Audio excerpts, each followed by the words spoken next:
बंधुगण एक दिव्य शुकपक्षी कहिले जे बंधुता जेते गभीर हेउ ना काहींकी किंतु एही तीन जनंकु केबे हेले निज घरकु निमंत्रण करिबा उचित नुहे। बंधुगण एहा हेउछि प्राचीन समयर कथा। कांतारा नगररे जणे बेपारी अरुण निज पत्नी मीरांक सहित रहुथिले। तांको पत्नी अत्यंत सुंदरी थिले। सेही बेपारी जनक निज घरे गोटिए दिव्य शुकपक्षी रखिथिले। से प्रतिदिन ताकु खाइबाकु देउथिले। बेपारी जनक मद्यपान करी दिनसारा तांको बंधुमानंको सहित बुलुथिले। संध्यारे बुलाबुली करी घरकु फेरिबा परे से तांको बंधुमानंकु सांगरे आणुथिले ओ तांको पत्नींकु शीघ्र खाद्य प्रस्तुत करिबाकु कहुथिले। सेमाने एहा परे खाउथिले। एहा तांकर दैनंदिन अभ्यासरे परिणत होई जाइथिला। तांकर शुकपक्षी प्रतिदिन बेपारींकु एहा करुथिबा देखुथिला। कारण सेही शुकपक्षी अत्यंत बुद्धिमान थिला ओ जानिथिला जे सेही बेपारींको घरकु आसुथिबा बंधुमानंको उद्देश्य ठीक नथिला। बंधुगण एहा हेउछि गोटिए दिनर कथा जेतेबेले बेपारी जनक निज पक्षीकु खुआइबाकु जाआंती सेतेबेले दिव्य शुकपक्षी सेही बेपारींकु कहे, हे दाता, आजि मु तुमकु गोटिए बहुत बड़ ज्ञानर कथा कहुछि। जदि तुमे मो कथा को ध्यानर सह शुणिब ओ तुम जीवन रे एहाकु कार्यकारी करिब तेबे तुमे निश्चित भावरे जने धनी व्यक्ति हेबो। परिवार सहित सुख ओ शांति रे जीवन बिताइब। माता लक्ष्मींकर आशीर्वाद सर्वदा तुम घरे रहिब। घरे धनर अभाव केबे हेबो नाही। शुकपक्षीर सेही कथा शुणी सेही व्यवसायी जनक कहुछंती, हे दिव्य शुकपक्षी, गत किछि समय धरी मोर व्यवसाय अटकी जाइछि ओ मु मध्य मद्यपान रे अभ्यस्त होई गलिनी। वर्तमान मोर सेते भल समय चाली नाही। तेणु मोते कुह कौन कले मो घरे धनर अभाव रहिब नाही। माँ लक्ष्मींकर कृपा सर्वदा आम घरे रहिब। मु मो पत्नी ओ पिलामानंको सहित भलरे रहि पारिबी। तापरे दिव्य शुकपक्षी कहे, ठीक अछि, मु तुमकु सेही ज्ञान गोटिए कहानी माध्यमरे कहुछि। किंतु तुमकु एहाकु पूर्ण हृदय और ध्यानर सहित शुणिबाकु पड़िबो। तेबे जाई तुमे सेही कथाकु बुझी पारिबो। तापरे बेपारी जनक कहुछंती, ठीक अछि दिव्य शुकपक्षी, मु प्रतिज्ञा करुछि जे मु तुम कहानीकु पूर्ण हृदय और ध्यानर सहित शुणिबी। बंधुगण आपण समस्तंकु अनुरोध जे एही कहानी शुणिबा पूर्वरु दयाकरी कमेंट बॉक्स रे जय माता लक्ष्मी लेखंतु, जहा फଳରେ माता लक्ष्मींकर कृपा आपण समस्तंको उपरे रहिबो। माता सर्वदा आपणंको घरे उपस्थित रहिबे। वीडियो को लाइक करंतु, चैनल को फॉलो करंतु और समस्त विषय रे जानिबाकु बेल आइकन दबांतु, जहा फଳରେ आपण समस्ते प्राचीन कहानी और गल्प सहित संयुक्त रहि पारिबे। बंधुगण तापरे दिव्य शुकपक्षी कहानी आरंभ करी कहे, हे दाता, एहा हेउछि प्राचीन समयर कथा। कांतारा नगर रे शासक विक्रम शासन करुथिले। शासक विक्रम जने अत्यंत निष्ठुर और विलासपूर्ण राजा थिले। तांको मन सर्वदा सुंदरी नारीमानंको ठारे लागी रहुथिला। तापरे दिव्य शुकपक्षी कहे, हे दाता, जहार मन चंचल, जे इंद्रिय को नियंत्रण करि नाही, सेही राजांको राज्य अधिक दिन तांको हातरे रहे नाही। सेही सहर रे जगा नामरे जने मत्स्यजीवी मध्य रहुथिला, जे माछ धरी तांको घरर खर्च चलाउथिला।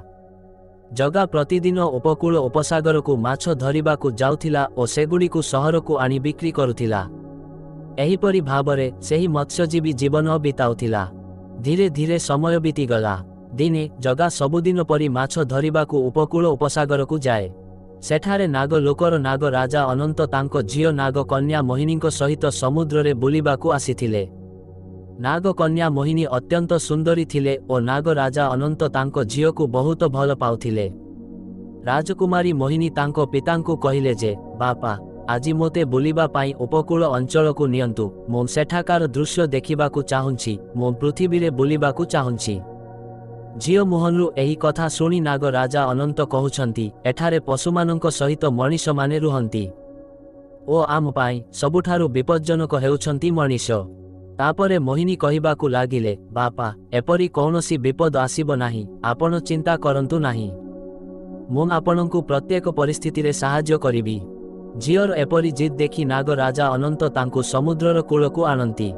उभये गोटिए पुरुष सर्प और गोटिए नारी सर्पर रूप नहीं समुद्र कूलरे बुलिबाकु लागिले। दिव्य शुकपक्षी आहुरी कहे जे ठीक सेही समय रे सेही गरीब मत्स्यजीवी जगा मध्य माछ धरिबाकु सेही समुद्र कूलकु आसे। जगा माछ धरिबा पाई समुद्र रे तार जाल पकाए। ଯେତେବେଳେ ଜଗାର ଜାଲ ଖାଲି ଫେରି ଆସିଲା ସେ ଭାବିବାକୁ ଲାଗିଲା ଯେ ଆଜି ମୋର ଭାଗ୍ୟ ଖରାପ। ଯଦି ମାଛ ଧରା ନ ପଡ଼ନ୍ତି ତେବେ ମୋ ପରିବାର କିପରି ଚଳିବ? ମୋର ବୃଦ୍ଧ ପିତାମାତା ମଧ୍ୟ ଘରେ ଅଛନ୍ତି। ଏହିପରି ଭାବି ଜଗା ଜାଲ ଗୁଡ଼ାଇ ପୁଣି ଥରେ ସମୁଦ୍ରରେ ଫିଙ୍ଗିଲା। ଯେତେବେଳେ ଜଗା ଦ୍ୱିତୀୟ ଥର ପାଇଁ ତାର ଜାଲ ପକାଇଲା, ଦ୍ୱିତୀୟ ଥର ମଧ୍ୟ କିଛି ଆସିଲା ନାହିଁ। କେବଳ କିଛି ଗୋଡ଼ି ଓ ପଥର ସେହି ଜାଲରେ ଲାଗି ବାହାରକୁ ଆସିଲା। ଜଗା ମନରେ ଦୁଃଖୀ ହୋଇ ଭାବିବାକୁ ଲାଗିଲା ଯେ ଆଜି ମୋତେ ଏହି ସମୁଦ୍ରରୁ କିଛି ମିଳିବ ନାହିଁ। ବନ୍ଧୁଗଣ, ଏପରି ଭାବି ଜଗା ସାହସ ଜୁଟାଇ ତୃତୀୟ ଥର ପାଇଁ ଜାଲକୁ ସମୁଦ୍ରରେ ଫିଙ୍ଗିଲା। ଯେତେବେଳେ ତୃତୀୟ ଥର ପାଇଁ ଜାଲ ସମୁଦ୍ରରେ ପଡ଼ିଲା, ସେତେବେଳେ ସେହି ନାଗ ରାଜା ଅନନ୍ତ ଜାଲ ଫାନ୍ଦରେ ପଶିଗଲେ। ତାଙ୍କ ଝିଅ ଟିକିଏ ପଛରେ ଚାଲୁଥିଲା, ତେଣୁ ସେ ପଶିପାରିଲା ନାହିଁ। ତାପରେ ଯେତେବେଳେ ମତ୍ସ୍ୟଜୀବୀ ଜାଲ ବାହାରକୁ ଟାଣିଲା, ସେଥିରେ ଏକ ସାପ ଦେଖାଗଲା। ବର୍ତ୍ତମାନ ଜଗା ତାର ମନରେ ଭାବିବାକୁ ଲାଗିଲା, ଓହୋ, ଏହା ଏକ ସାପ, ଏହା ମୋତେ ଖାଇଯିବ। ଜଗା ଜାଲ ଟାଣିଲା ଯେଉଁଥିରେ ସେହି ସାପ ଗୁଡ଼ାଇ ହୋଇ ରହିଥିଲା। ସେଠାରେ ନାଗ ରାଜା ଅନନ୍ତ ମଧ୍ୟ ତାଙ୍କ ମନରେ ଭୟଭୀତ ହେଉଥିଲେ ଯେ ଆଜି ଏହି ମତ୍ସ୍ୟଜୀବୀ ମୋତେ ଛାଡ଼ିବ ନାହିଁ। ସେ ନିଶ୍ଚିତ ଭାବରେ ମୋତେ ମାରିଦେବ। ସେଠାରେ ନାଗପୁତ୍ରୀ ମୋହିନୀ ଦେଖିଲେ ଯେ ତାଙ୍କ ବାପା ଜଣେ ମତ୍ସ୍ୟଜୀବୀର ଜାଲରେ ପଶି ଯାଇଛନ୍ତି। ସେ ଅତ୍ୟନ୍ତ ବ୍ୟସ୍ତ ହୋଇଗଲେ, ଭାବିଲେ ଯେ ଏହି ମତ୍ସ୍ୟଜୀବୀ ତାଙ୍କ ବାପାଙ୍କୁ ଛାଡ଼ିଦେବ ନା ମାରିଦେବ। ବର୍ତ୍ତମାନ ମୋତେ କିଛି କରିବାକୁ ପଡ଼ିବ। ଏହିପରି ଭାବି ସେହି ନାଗୁଣୀ ହଠାତ୍ ଗୋଟିଏ ସୁନ୍ଦରୀ ଝିଅରେ ପରିଣତ ହୋଇଗଲା। ସେ ଏତେ ସୁନ୍ଦରୀ ହୋଇଗଲା ଯେ ଯଦି କେହି ତାଙ୍କୁ ଦେଖିବେ ସେମାନେ ଚାହିଁ ରହିଯିବେ। ଗୋଟିଏ ସୁନ୍ଦରୀ ନାରୀର ରୂପ ନେଇ ମୋହିନୀ ସେହି ମତ୍ସ୍ୟଜୀବୀଙ୍କ ନିକଟରେ ପହଞ୍ଚିଲା। ସେହି ମତ୍ସ୍ୟଜୀବୀ ଅତ୍ୟନ୍ତ ଗରିବ ଓ ଅସୁନ୍ଦର ଥିଲା। ମୋହିନୀ ଯାଇ ଜଗାଙ୍କ ନିକଟରେ ଠିଆ ହୁଏ ଓ କହିବାକୁ ଲାଗେ, ହେ ମତ୍ସ୍ୟଜୀବୀ, ତୁମେ ଯେଉଁ ସର୍ପକୁ ବନ୍ଦୀ କରିଛ ସେ ମୋର ପିତା। ଯଦି ତୁମେ ତାଙ୍କୁ ମୁକ୍ତ କରିଦିଅ ତେବେ ମୁଁ ତୁମକୁ ବିବାହ କରିବି। ମତ୍ସ୍ୟଜୀବୀ ଚତୁର ଥିଲା।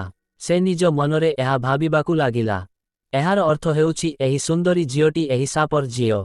ସେ ଏତେ ସୁନ୍ଦରୀ, ତାଙ୍କ ବାପାଙ୍କୁ ଛାଡ଼ି ଦେବା ବଦଳରେ ସେ ମୋତେ ବିବାହ କରିବାକୁ ରାଜି ଅଛନ୍ତି। ମୁଁ 7 ଜନ୍ମରେ ମଧ୍ୟ ଏପରି ସୁନ୍ଦରୀ ପତ୍ନୀ ପାଇନଥାନ୍ତି। ଯଦି ମୁଁ ଏହି ଝିଅକୁ ବିବାହ କରେ ତେବେ ମୁଁ ବହୁତ ଭାଗ୍ୟବାନ ବୋଲି କୁହାଯିବ।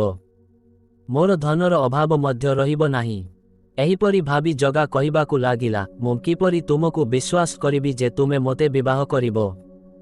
ତାପରେ ବନ୍ଦୀ ନାଗ ରାଜା ଅନନ୍ତ କହିଲେ, ପୁଅ, ମୁଁ ତୁମକୁ ମୋର କଥା ଦେଉଛି। ଯଦି ତୁମେ ମୋତେ ମୁକ୍ତ କର ତେବେ ମୁଁ ତୁମକୁ ଏହି ମୁହୂର୍ତ୍ତରେ ମୋ ଝିଅ ସହିତ ବିବାହ କରାଇଦେବି। ମୋହିନୀ ଜଗାଙ୍କ ସାମ୍ନାରେ ଶପଥ ନେଲେ ଓ ସେଠାରେ ନାଗ କନ୍ୟା ମଧ୍ୟ ଜଗାଙ୍କୁ କହିଲେ ଯେ ମୁଁ ତୁମକୁ ମୋର କଥା ଦେଉଛି। ତାପରେ ମତ୍ସ୍ୟଜୀବୀ ସେମାନଙ୍କୁ ବିଶ୍ୱାସ କରେ ଓ ସେହି ସାପକୁ ତାର ଜାଲରୁ ମୁକ୍ତ କରିଦିଏ।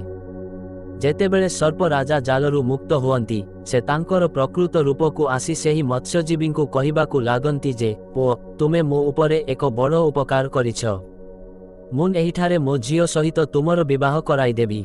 ତାପରେ ସର୍ପ ରାଜା ତାଙ୍କ ଝିଅ ମୋହିନୀଙ୍କୁ ଉପକୂଳ ଉପସାଗରରେ ହିଁ ବୈଦିକ ରୀତିନୀତି ଅନୁଯାୟୀ ବିବାହ କରାଇଦେଲେ। ତାପରେ ସେ ତାଙ୍କ ଝିଅକୁ ଜଗାଙ୍କ ସହିତ ବିଦାୟ ଦେଲେ। ଜଗା ଜଣେ ସୁନ୍ଦରୀ ପତ୍ନୀ ପାଇ ଅତ୍ୟନ୍ତ ଖୁସି ହୁଏ ଓ ନିଜ ପତ୍ନୀଙ୍କ ସହିତ କୁଡ଼ିଆକୁ ଫେରିଆସେ। କୁଡ଼ିଆକୁ ଆସିବା ପରେ ଯେତେବେଳେ ସେହି ଝିଅ ଦେଖେ ଯେ ତାର ସ୍ୱାମୀ ଅତ୍ୟନ୍ତ ଗରିବ, ତଥାପି ତାର ମନରେ ତାର ସ୍ୱାମୀଙ୍କ ପ୍ରତି କୌଣସି ଘୃଣା ନଥିଲା। ଯଦି ସେ ଆଜିର ଝିଅ ହୋଇଥାନ୍ତା ସେ ତାର ସ୍ୱାମୀଙ୍କୁ ଅଭିଶାପ ଦେବାକୁ ଆରମ୍ଭ କରିଥାନ୍ତା କିମ୍ବା କାନ୍ଦିବାକୁ ଆରମ୍ଭ କରି କହିଥାନ୍ତା ଯେ ମୁଁ ନିଜ ଗୋଡ଼ରେ ନିଜେ କୁରାଢ଼ି ମାରିଛି।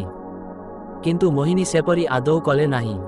ସେ ଯାଇ ସେହି କୁଡ଼ିଆରେ ଜଣେ ଉତ୍ତମ ପତ୍ନୀ ଭାବେ ରହିବାକୁ ଲାଗିଲେ। ସେଠାରେ ଜଗା ନାଗ କନ୍ୟାଙ୍କୁ ପଚାରିଲେ ଯେ, ହେ ଦେବୀ, ଆମ ପାଖରେ କୌଣସି ଖାଦ୍ୟ ନାହିଁ। ତୁମେ ମୋତେ ବିବାହ କଲ, କିନ୍ତୁ ତୁମେ କ'ଣ ମୋ ସହିତ ଏହି କୁଡ଼ିଆରେ ଖୁସିରେ ରହିପାରିବ? ତାପରେ ନାଗ କନ୍ୟା କହିବାକୁ ଲାଗିଲେ, ତୁମେ ମୋର ସ୍ୱାମୀ। ମୋ ବାପା କନ୍ୟାଦାନ କରିଛନ୍ତି, ବର୍ତ୍ତମାନ ତୁମକୁ ସବୁ ପ୍ରକାର ସମର୍ଥନ କରିବା ମୋର କର୍ତ୍ତବ୍ୟ। ତୁମେ ଯେଉଁଠାରେ କାର୍ଯ୍ୟ କରିବ ମୁଁ ନିଶ୍ଚିତ ଭାବରେ ସେଥିରେ ତୁମକୁ ସାହାଯ୍ୟ କରିବି। ମୁଁ କେବେ ହେଲେ ତୁମକୁ କୌଣସି ଦୁଃଖ ଦେବି ନାହିଁ। ବନ୍ଧୁଗଣ, ତାପରେ ଦିବ୍ୟ ଶୁକପକ୍ଷୀ କହେ, ଏହିପରି ଭାବରେ ସେ ଦୁହେଁ ନିଜ କୁଡ଼ିଆରେ ରହିବାକୁ ଲାଗିଲେ। ଜଗାଙ୍କର ପ୍ରତିଦିନ ସେହି ସମାନ କାମ ଥିଲା। ଜଗା ଉପକୂଳ ଉପସାଗରକୁ ଯାଉଥିଲା ଓ ସେଠାରୁ ମାଛ ଧରି ସେହି ରାଜ୍ୟରେ ବିକ୍ରି କରୁଥିଲା। ଦିନେ ରାଜା ବିକ୍ରମଙ୍କର ଜଣେ ସେନାପତି ଭ୍ରମଣରେ ଥିବାବେଳେ ଘୋଡ଼ା ଉପରେ ବସି ସେହି ସହରକୁ ଆସିଲେ। ଚାଲି ଚାଲି ସେ ଜଗାର କୁଡ଼ିଆରେ ପହଞ୍ଚିଲେ। तापरे से देखिले जे जने राजकुमारी परी देखा जाउथिबा अत्यंत सुंदरी नारी मत्स्यजीवी जगा सहित बसिछंती। मत्स्यजीवीर पत्नी को देखि सेनापति आश्चर्य होइगले ओ से भाबिबाकू लागिले जे एपरी सुंदरी नारींको सामनारे राजांको रानींको सौंदर्य मध्य मलिन पड़ी जाउछि। तापरे से पचारि बुझिले जे से हेउछंती सेही मत्स्यजीवींको पत्नी। तांकर विवाह किछि दिन पूर्वरु होइछि। सेनापति भाबिले जे मुन एही वार्ता राजांकू देबा उचित। सेनापतिंकर एक धारणा हेला जे एही झियोटी आम प्रासाद पाई योग्य। से काहींकि मत्स्यजीवींको सह निज जीवन नष्ट करुछंती, से आम राजांकर राणी हेबा उचित। से किपरि एही मत्स्यजीवींको निकटकू आसिले, मुन शीघ्र एहा राजांकू जणाइबा उचित। एहीपरि भाबी सेनापति सेठारु बाहारी राजांको निकटरे पहुंचिले ओ कहिले, हे राजा, आम राज्यर जगांकर एपरि जने सुंदरी पत्नी अछंती जे आपणको राणी माने तांको पादर धूଳି सहित मध्य समान नुहंती। तांको मुहन चंद्र परि उज्ज्वलरे चमकुछि। मुन तांको सौंदर्यर जेते प्रशंसा कले भी कम हेबो। तांकु देखिले लागुछि जे से जने अपसरी। थरे आपण तांकु देखिले आपण मध्य आपणको निद हराइबे। मुन निजे आश्चर्य जे सेही सुंदरी झियोटी मत्स्यजीवी को केउठारु पाइला, जिए प्रासादर सौंदर्य बढ़ाइबा उचित। से जने गरीब लोकर कुड़ियारे चमकुछंती। सेनापतिंको कथा शुणी राजा कहिले, सेनापति, मु किपरि विश्वास करिबि जे मत्स्यजीवींको घरे एपरि जने सुंदरी पत्नी अछंती। तापरे सेनापति कहउछंती, हे महाराज, जांतु ओ निजे देखंतु। एहा कही राजा तांको सेनापतिंकु सांगरे नियंती ओ सेही मत्स्यजीवीर कुड़ियाकू आसंती। जेतेबेले मत्स्यजीवी देखिले जे महाराज निजे तांको द्वारकू आसिछंती, जगा महाराजंकु देखि तांकु बहुत सम्मान देले। से हठात महाराजंको पाद तले पड़ी कहिले, हे महाराज, आजि आपण मो घरकू आसी कष्ट सहिले। जदि आपण मोते कहिथान्ते तेबे मु निजे आसिथांती। तापरे राजा विक्रम सेही मत्स्यजीवींकु कहउछंती जे, हे मत्स्यजीवी, तुमे एपरि जने सुंदरी पत्नीकू केउठारु पाइल? तुमे तांकु केउठारु आनिछ? से जने राजांकर राणी परि लागुछंती। मत्स्यजीवी कहिला, महाराज, मु वैदिक रीतिनीति अनुसारी तांकु विवाह करिछि। मु तांकु उपकूल उपसागर रे पाइली। वर्तमान से मोर पत्नी। जगांको कथा शुणी राजा कहिले जे जने मत्स्यजीवीर एपरि सुंदरी पत्नी न थाई पारे।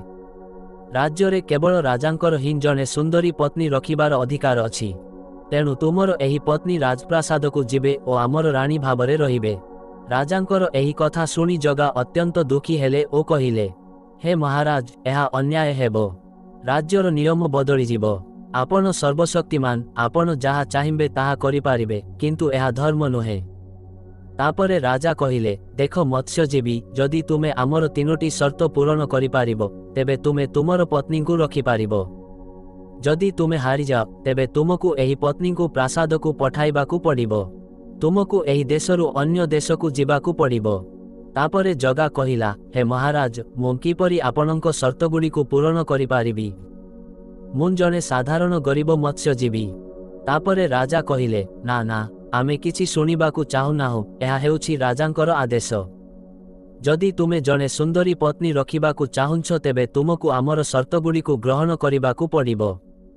एहा कही महाराज ओ सेनापति उभरे सेठारु निज दरबार को चलीगले। जेतेबेले नाग कन्या तांको स्वामींको मोहन दुखी देखिले, से कहिले, हे प्राणनाथ, आपणको दुखर कारण कौन?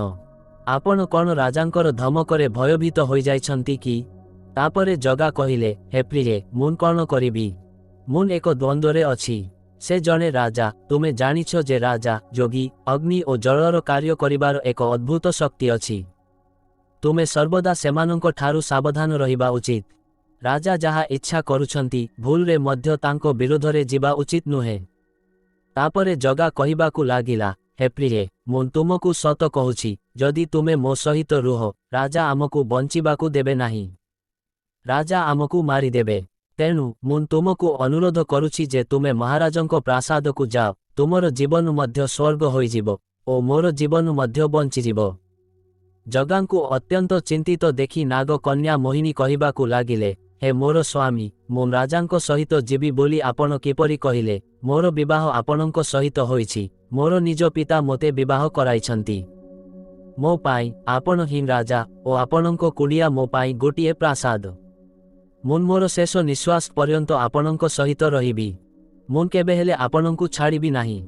तापरे जगा कहिले हे प्रिये तेबे राजांकर शर्तगुड़िक किपरि पालन कराजिबो राजांकर शर्तगुड़िक किपरि पूरण कराजिबो तापरे नाग कन्या कहउछंती देखंतु आपण एहा करंतु महाराजंको दरबारकु जांतु ओ राजांकु तांको शर्तगुड़िक विषय पचारंतु ओ राजांकु कहंतु हे महाराज आमे आपणंको शर्तगुड़िक पूरण करिबाकु प्रस्तुत अछु जदि आमे आपणंको शर्तगुड़िक पूरण करिबु तेबे आपणंकु मध्य देश छाड़िबाकु पड़िबो आपणंकु मध्य राज्य छाड़िबाकु पड़िबो परदिन मत्स्यजीवी राजांको दरबारकु जाए जेतेबेले मत्स्यजीवी दरबार रे पहुंचिला शासक विक्रम कहिबाकू लागिले जे देख मत्स्यजीवी आमर प्रथम शर्त हेउछि जे आमे आम प्रासाद रे गोटिए गंजा पालिछु जदि तुमर गंजा आम गंजा को हराई दिए तेबे तुमे जीतिबो राजांकर शर्त सुनी जगा कहिला हे महाराज मु आपणंक शर्त को ग्रहण करुछि किंतु जदि आपणंक गंजा हारि जाए ओ मोर गंजा जीते तेबे आपणंकु मध्य देश छाड़िबाकू पड़िबो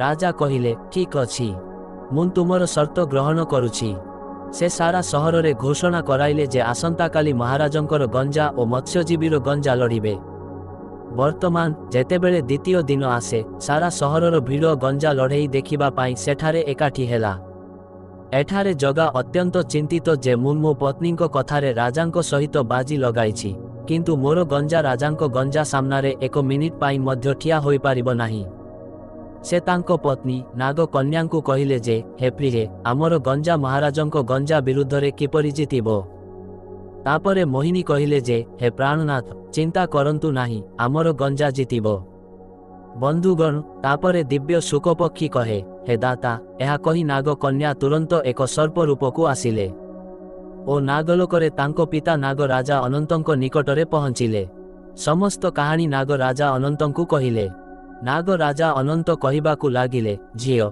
जदि सेहिपरि कथा तेबे तुमे चिंता कर नाही मु तुमकु गोटिए शक्तिशाली गंजा देउछि एहा केवल गोटिए गंजा नुहे एहा हेउछि गोटिए दिव्य गंजा ता सामनारे राजांको गंजार स्थिति कौन जदि पृथ्वीर समस्त गंजा आसंती सेमाने मध्य एहा सामनारे एक मिनिट पाई ठिया होई पारिबे नाही झियो तुमे एही दिव्य गंजा को नियो बंधुगण तापरे तांको पिता सेही गंजा को तांको झियो को दियंती वर्तमान नाग कन्या सेही दिव्य गंजा को नहीं निज कुड़िया को फेरी आसंती तापरे जगा सेही दिव्य गंजा को सांगरे नहीं राज दरबार रे उपस्थित हुए सारा राज्यर चारिआडे लोकंकर भीड़ थिला सेमाने समस्ते गंजा लड़ई देखिबाकू आसीथिले उभय गंजा लड़ंती मत्स्यजीवीर सेही दिव्य गंजा को राजांको गंजा सामनारे पड़ियारे छड़ा जाए से एक दिव्य गंजा थिला सारा दिन कथा कौन जदि से 12 मास पर्यंत लड़ी थांता से हारी न थांता तापरे राजा और सेही मत्स्यजीवींको कुकुड़ा सहित लड़ई आरंभ हुए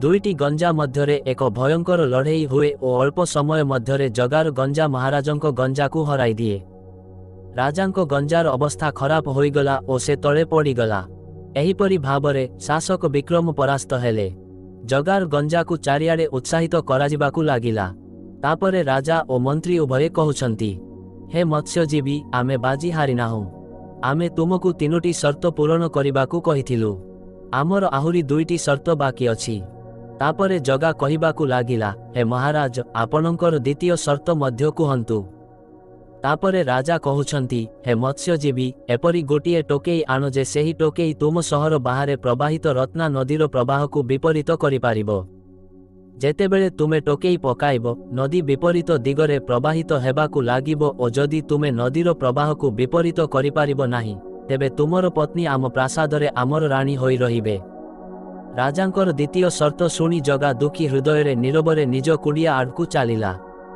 से तांको पत्नी नाग कन्यांको निकटकू आसिले और नाग कन्यांको कहिले हे प्रिये आमर गंजा लड़ई रे जीतिला किंतु राजा आउ एक समस्या सृष्टि करिसंती तापरे नाग कन्या कहिबाकू लागिले समस्या कौन मोते कुह महाराज कौन कहिसंती तापरे जगा नाग कन्यांकू कहे जे राजा एपरी एक टोकेई आनिबाकू कहिसंती जहा रत्ना नदीर प्रवाह को विपरीत करि पारिबो तुमे केउठारु गंजा आनिछ वर्तमान टोकेई केउठारु आसीबो आम पाखरे सेपरी कौनसी टोकेई नाही लागुछि जे आमे राजांकर शर्त पूरण करि पारिबु नाही वर्तमान तुमकू आम तरफरु राजांको प्रासादकू जिबाकू पड़िबो जेतेबेले नाग कन्या एहा सुनिले नाग कन्या कहिले हे स्वामी भय करंतु नाही, मु नेहा मध्य करिबि, आपण चिंता करंतु नाही। ଏହା କହି ନାଗକନ୍ୟା ତୁରନ୍ତ ଏକ ସର୍ପର ରୂପ ନେଲେ ଓ ପୁଣି ଥରେ ନାଗଲୋକରେ ତାଙ୍କ ପିତା ନାଗରାଜା ଅନନ୍ତଙ୍କ ନିକଟରେ ପହଞ୍ଚିଲେ। ନାଗରାଜା ଅନନ୍ତ ପଚାରିଲେ, ହେ ଝିଅ, ବର୍ତ୍ତମାନ କ'ଣ ବିପଦ ଆସିଛି? ତାପରେ ନାଗକନ୍ୟା ମୋହିନୀ କହିଲେ, ବାପା, ଆପଣ ଜାଣିଛନ୍ତି ଯେ ଶାସକ ବିକ୍ରମ ଆମ ଉପରେ କ୍ରୋଧିତ, ତାଙ୍କ ଆଖି ମୋ ଉପରେ ଲାଗିଛି। ସେ ମୋତେ ପାଇବା ପାଇଁ ମୋ ସ୍ୱାମୀଙ୍କ ସାମ୍ନାରେ ନୂଆ ନୂଆ ସର୍ତ୍ତ ରଖୁଛନ୍ତି। ଯଦି ସର୍ତ୍ତ ପୂରଣ ନ ହୁଏ ତେବେ ଶାସକ ବିକ୍ରମ ମୋତେ ନେଇ ତାଙ୍କର ରାଣୀ କରିବେ। ନାଗରାଜା ଅନନ୍ତ ପଚାରିଲେ, ଝିଅ, ଏଥର ତୁମର ଇଚ୍ଛା କ'ଣ? ତାପରେ ନାଗକନ୍ୟା କହିଲେ, ବାପା, ଆପଣ ଜାଣିଛନ୍ତି ଯେ ଆପଣ ନିଜେ ମୋତେ ସେହି ଜଗାଙ୍କ ସହିତ ବିବାହ କରାଇଛନ୍ତି ଓ ବର୍ତ୍ତମାନ ସେ ମୋର ସ୍ୱାମୀ। ସର୍ତ୍ତ ଅଛି, ଏପରି ଏକ ଟୋକେଇ ଆଣିବା ଉଚିତ ଯାହା ନଦୀର ପ୍ରବାହକୁ ବିପରୀତ କରିପାରିବ। ତାପରେ ନାଗରାଜା ଅନନ୍ତ କହିଲେ, ହେ ଝିଅ, ଚିନ୍ତା କର ନାହିଁ।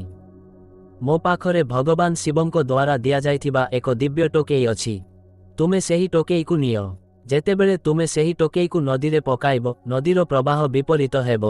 ବନ୍ଧୁଗଣ, ତାପରେ ନାଗକନ୍ୟା ସେହି ଟୋକେଇକୁ ନେଇ ନିଜ କୁଡ଼ିଆକୁ ଆସନ୍ତି ଓ କହିବାକୁ ଲାଗନ୍ତି, ହେ ସ୍ୱାମୀ, ଯେତେବେଳେ ତୁମେ ଏହି ଟୋକେଇକୁ ନଦୀରେ ପକାଇବ, ନଦୀର ପ୍ରବାହ ବିପରୀତ ଦିଗରେ ପ୍ରବାହିତ ହେବାକୁ ଲାଗିବ ଓ ତୁମେ ଜିତିବ। ନଦୀ କୂଳରେ ଲୋକଙ୍କର ଭିଡ଼ ଜମିଥିଲା। ସେଠାରେ ଜଗା ମଧ୍ୟ ତାଙ୍କ ଦିବ୍ୟ ଟୋକେଇ ସହିତ ସେହି ନଦୀ କୂଳରେ ପହଞ୍ଚନ୍ତି।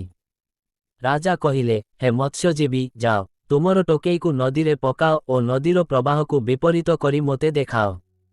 ଯଦି ତୁମର ଟୋକେଇ ତାହା କରିପାରିବ ନାହିଁ, ତେବେ ତୁମର ପତ୍ନୀ ପୁଣି ଆମର ହେବେ।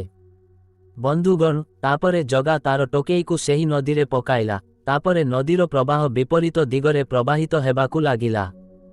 ନଦୀର ପ୍ରବାହ ବିପରୀତ ହୋଇଗଲା। ଏହା ଦେଖି ସମସ୍ତେ ଆଶ୍ଚର୍ଯ୍ୟ ହୋଇଗଲେ। ସମସ୍ତେ କହିବାକୁ ଲାଗିଲେ, ମହାରାଜ, ମତ୍ସ୍ୟଜୀବୀ ଜିତି ଯାଇଛନ୍ତି ଓ ଆପଣ ହାରି ଯାଇଛନ୍ତି। କିନ୍ତୁ ସେ ଜଣେ ରାଜା ଥିଲେ, ସହଜରେ ହାରିବେ କୁଆଡ଼େ? ରାଜା କହିଲେ, ମତ୍ସ୍ୟଜୀବୀ, ଆମର ତୃତୀୟ ସର୍ତ୍ତ ହେଉଛି ଯେ ତୁମକୁ ଆମ ସହିତ ଯୁଦ୍ଧ କରିବାକୁ ପଡ଼ିବ। ଏହି ଯୁଦ୍ଧରେ ଯିଏ ଜିତିବ ସେ ଏଠାରେ ରାଜା ହେବ ଓ ଯିଏ ହାରିବ ସେ ଏହି ଦେଶ ଛାଡ଼ି ଚାଲିଯିବ। ବନ୍ଧୁଗଣ, ଯୁଦ୍ଧ କଥା ଶୁଣି ଜଗା ଭୟଭୀତ ହୋଇଯାଏ। ଭାବିବାକୁ ଲାଗେ ଯେ ମୁଁ ମୋ ପତ୍ନୀଙ୍କ ଯୋଗୁଁ ଦୁଇଟି ସର୍ତ୍ତ ଜିତିଛି, କିନ୍ତୁ ମୁଁ ରାଜାଙ୍କର ତୃତୀୟ ସର୍ତ୍ତରେ କିପରି ଜିତିବି? ସେ ଜଣେ ରାଜା, ସେ ଯୁଦ୍ଧ କରନ୍ତି। ମୋର ସେ କଳା ବିଷୟରେ ଜ୍ଞାନ ନାହିଁ ଓ ମୁଁ ଜଣେ ମତ୍ସ୍ୟଜୀବୀ। ମୁଁ ମୋ ଜୀବନରେ ଜାଲ ପକାଇବା ବ୍ୟତୀତ ଆଉ କିଛି କରିନାହିଁ। ବର୍ତ୍ତମାନ ଜଗା ଦୁଃଖୀ ହୃଦୟରେ ତାଙ୍କ ପତ୍ନୀଙ୍କ ନିକଟକୁ ଆସେ। ଯେତେବେଳେ ସର୍ପକନ୍ୟା ତାଙ୍କ ସ୍ୱାମୀଙ୍କର ଦୁଃଖୀ ମୁହଁ ଦେଖିଲେ, ସେ ଜାଣିପାରିଲେ ଯେ ମୋ ସ୍ୱାମୀ ଉପରେ ପୁଣି କିଛି ବଡ଼ ବିପଦ ଆସିଛି। ରାଜା କେଉଁ ସର୍ତ୍ତ ଲଗାଇଛନ୍ତି ଯେ ତାଙ୍କ ମନକୁ ଦୁଃଖୀ କରୁଛି? ସର୍ପକନ୍ୟା ପଚାରିବାକୁ ଲାଗିଲେ, କଥା କ'ଣ? ଆପଣ କାହିଁକି ଚିନ୍ତିତ? ତାପରେ ମତ୍ସ୍ୟଜୀବୀ କହୁଛନ୍ତି ଯେ, ହେ ପ୍ରିୟା, ଏହି ରାଜା ମୋ ଜୀବନ ପଛରେ ପଡ଼ିଛନ୍ତି। କ'ଣ କହିବି? ରାଜା 2 ଦିନ ସମୟ ଦେଇଛନ୍ତି ଓ କହିଛନ୍ତି ଯେ ତୃତୀୟ ଦିନରେ ତୁମକୁ ଯୁଦ୍ଧକ୍ଷେତ୍ରରେ ଆମ ସହିତ ଲଢ଼ିବାକୁ ପଡ଼ିବ। ଯିଏ ଜିତିବ ସେ ଏଠାରେ ରାଜା ହେବ ଓ ଯିଏ ପରାସ୍ତ ହେବ ସେ ଏହି ଦେଶରୁ ପଳାଇବ। ତାପରେ ନାଗକନ୍ୟା କହିଲେ, ଆପଣ ଚିନ୍ତା କରନ୍ତୁ ନାହିଁ। ଯେପର୍ଯ୍ୟନ୍ତ ମୁଁ ଆପଣଙ୍କ ସହିତ ଅଛି, ଆପଣଙ୍କୁ ଭୟ କରିବାର ଆବଶ୍ୟକତା ନାହିଁ। ବନ୍ଧୁଗଣ, ନାଗକନ୍ୟା ଏହା କହି ତାଙ୍କ ପିତାଙ୍କ ନିକଟରେ ପହଞ୍ଚିଲେ ଓ ତାଙ୍କ ପିତା ନାଗରାଜା ଅନନ୍ତଙ୍କୁ ସବୁକିଛି କହିଲେ ଯେ ମୋ ସ୍ୱାମୀଙ୍କୁ ସେହି ରାଜାଙ୍କ ସହିତ ଲଢ଼ିବାକୁ ପଡ଼ିବ। ଯଦି ସେ ଯୁଦ୍ଧରେ ହାରିଯାଆନ୍ତି, ତାଙ୍କୁ ଦେଶରୁ ବାହାର କରି ଦିଆଯିବ ଓ ରାଜା ମୋତେ ତାଙ୍କର ପତ୍ନୀ କରିବେ। ମୁଁ ବହୁତ ଚିନ୍ତିତ ଯେ ମୋ ସ୍ୱାମୀ ଯୁଦ୍ଧ କିପରି ଲଢ଼ିବାକୁ ହୁଏ ଜାଣନ୍ତି ନାହିଁ। ତାପରେ ନାଗରାଜା ଅନନ୍ତ କହୁଛନ୍ତି, ଝିଅ, ଚିନ୍ତା କର ନାହିଁ। ମୋ ପାଖରେ ଭଗବାନ ଶିବଙ୍କ ଦ୍ୱାରା ଦିଆଯାଇଥିବା ଏକ ଦଉଡ଼ି ଓ ଗୋଟିଏ ବାଡ଼ି ଅଛି ଓ ଏଥିରେ ରାଜାଙ୍କର ସମସ୍ତ ସେନାକୁ ପରାସ୍ତ କରାଯାଇପାରିବ। ବନ୍ଧୁଗଣ, ଏହିପରି ଭାବରେ ନାଗରାଜା ଅନନ୍ତ ସେହି ଦଉଡ଼ି ଓ ବାଡ଼ିକୁ ତାଙ୍କ ଝିଅକୁ ଦେଲେ। ନାଗକନ୍ୟା ଏହାକୁ ନେଇ ତାଙ୍କ ସ୍ୱାମୀଙ୍କ ନିକଟକୁ ଆସିଲେ ଓ ତାଙ୍କୁ ବୁଝାଇ କହିଲେ, ଦେଖନ୍ତୁ, ଆପଣଙ୍କ ସାମ୍ନାରେ ଯେତେ ବଡ଼ ସେନା ଥିଲେ ମଧ୍ୟ ଆପଣ ଏହି ଦଉଡ଼ି ଓ ବାଡ଼ି ସାହାଯ୍ୟରେ ସମସ୍ତଙ୍କୁ ପରାସ୍ତ କରିପାରିବେ। ଆପଣଙ୍କୁ କେବଳ କହିବାକୁ ପଡ଼ିବ, ଦଉଡ଼ି ବାନ୍ଧି ଦିଅ, ବାଡ଼ି ପିଟ୍ ପିଟ୍। ଯେତେବେଳେ ଆପଣ ଏହା କହିବେ, ଏହି ଦଉଡ଼ି ସେମାନଙ୍କ ସମସ୍ତଙ୍କୁ ବନ୍ଦୀ କରିବ ଓ ଏହି ବାଡ଼ି ସେମାନଙ୍କ ଉପରେ ମୃତ୍ୟୁ ପରି ପଡ଼ିବ ଓ ସେମାନଙ୍କୁ ପିଟିବ ଓ ସେମାନଙ୍କ ଅବସ୍ଥା ଶୋଚନୀୟ କରିବ। ତାପରେ ଦ୍ୱିତୀୟ ଦିନରେ ରାଜାଙ୍କର ସେନା ଯୁଦ୍ଧକ୍ଷେତ୍ରକୁ ଆସେ। ସେଠାରୁ ସେହି ଜଗା ଏକାକୀ ହାତରେ ଏକ ଦଉଡ଼ି ଓ ଗୋଟିଏ ବାଡ଼ି ଧରି ଆସୁଥିବାର ଦେଖାଯାଏ। ଯେତେବେଳେ ରାଜା ଜଗାଙ୍କୁ ଆସୁଥିବାର ଦେଖିଲେ, ରାଜା ଓ ତାଙ୍କ ଲୋକମାନେ ଜଗାଙ୍କୁ କହୁଛନ୍ତି, ତୁମେ କାହିଁକି ଏକାକୀ ଆସିଛ? ତୁମେ କ'ଣ ମରିବାକୁ ଚାହୁଁଛ? ନୀରବରେ ତୁମର ପତ୍ନୀଙ୍କୁ ରାଜାଙ୍କୁ ଦେଇଦିଅ, ତୁମ ଜୀବନ ବଞ୍ଚିଯିବ।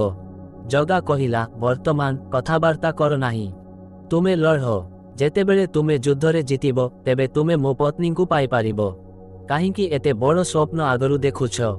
ଭାବ, ଯଦି ତୁମେ ମୋ ଠାରୁ ଯୁଦ୍ଧରେ ହାରିଯାଅ, ତୁମକୁ ମଧ୍ୟ ଏହି ଦେଶ ଛାଡ଼ିବାକୁ ପଡ଼ିବ। ତାପରେ ରାଜା ଜଗାଙ୍କ କଥା ଶୁଣି ଯୁଦ୍ଧ ଘୋଷଣା କରନ୍ତି। ଜଗା ଦଉଡ଼ି ବାହାର କରି ସେନା ଉପରେ ଦଉଡ଼ି ଫିଙ୍ଗିଲା ଓ କହିଲା ଯେ ଦଉଡ଼ି ବାନ୍ଧି ଦିଅ। ବନ୍ଧୁଗଣ, ଯେତେବେଳେ ଜଗା ଦଉଡ଼ି ଫିଙ୍ଗିଲା, ସେହି ଦଉଡ଼ି ସମଗ୍ର ସେନାକୁ ବନ୍ଦୀ କରିଦେଲା।